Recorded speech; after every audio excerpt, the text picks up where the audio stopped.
जय हिंद। प्यारे प्यारे बच्चों, स्वागत है आपका। ये रहा आप लोगों के सामने सवाल।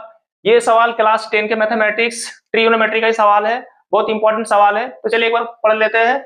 यदि साइन ए बराबर 0.75 तो कॉस ए एवं tan ए का मान ज्ञात करें। तो चलिए यहाँ पर सबसे पहले साइन ए बराबर क्या है 0.75। इसको प्यारे प्यारे बच्चों ऐसे मत पढ़ना कि 0.75 है ना, ऐसे नहीं पढ़ते, ठीक। पॉइंट के बाद आपको है ना ऐसे एक एक करके पढ़ना पड़ेगा ना, 0.75, ठीक। इसका मतलब क्या है, यदि आप पॉइंट हटाएंगे तो आपको क्या मिलेगा, 1 मिलेगा। पॉइंट के बाद कितने अंक है, तो 2 अंक है, इसीलिए आपको 2 को 0 लेना पड़ेगा। 25 के 25 25 से आपका 75 होता है, और 25 चौके आपका 100 होता है ना, तो कितना आ गया आपका 3/4।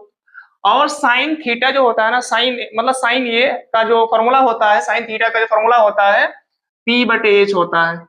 मतलब ये P का वैल्यू 3 और H का वैल्यू क्या हो गया आपका 4 हो गया।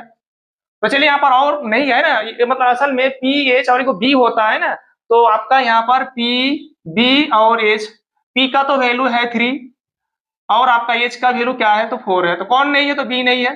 तीनों में एक संबंध होता है, तीनों में संबंध होता है कि कर्ण स्क्वायर बराबर क्या होता है, लंब स्क्वायर प्लस आधार स्क्वायर होता है। तो हमें बी फाइंड करना है, तो फॉर्मूला क्या हो जाएगा, बी स्क्वायर बराबर क्या होगा आपका एच स्क्वायर माइनस क्या होगा, तो बी स्क्वायर होगा, है ना। एच का वैल्यू क्या है, तो 4 हो गया आपका, 4 का स्क्वायर। पी का वैल्यू क्या है, तो 3 हो गया, तो 3 का स्क्वायर।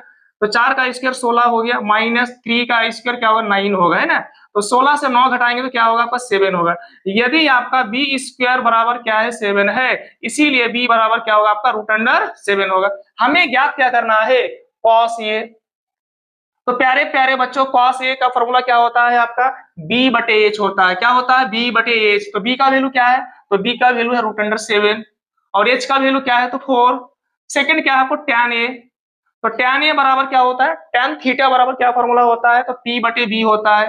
तो P का वैल्यू क्या है, तो 3 है, और B का वैल्यू क्या है, तो √7 क्या है 7 है। ये आपका क्या हो गया प्यारे प्यारे बच्चों, तो आपका ये आंसर हो गया। चलिए यहाँ थोड़ा मैं लिख दे रहा हूँ, साइन थीटा बराबर जो होता है ना P/H होता है, और आपका कॉस थीटा बराबर होता है B/H, और आपका tan थीटा बराबर होता है P/B। P क्या है, तो P आपका लंब है, B क्या है, तो आपका आधार है, H क्या है, तो कर्ण है। आप लोगों को पता होगा पाइथागोरस प्रमेय से, है ना, कि कर्ण स्क्वायर बराबर क्या होता है, लंब स्क्वायर प्लस क्या होता है, आधार स्क्वायर होता है। यदि प्यारे प्यारे बच्चों आप लोग को मेरा वीडियो अच्छा लग रहा है तो लाइक कर दीजिएगा और सब्सक्राइब भी कर दीजिएगा। भाई पूरा है ना क्लास 10 के जितने सारे है ना जो मतलब जितने सारे मैथमेटिक्स के जितने सारे सवाल है हम सॉल्व कर देंगे और साइंस भी पढ़ा देंगे। तो चलिए वीडियो पर बने रहने के लिए आप लोग का बहुत बहुत शुक्रिया।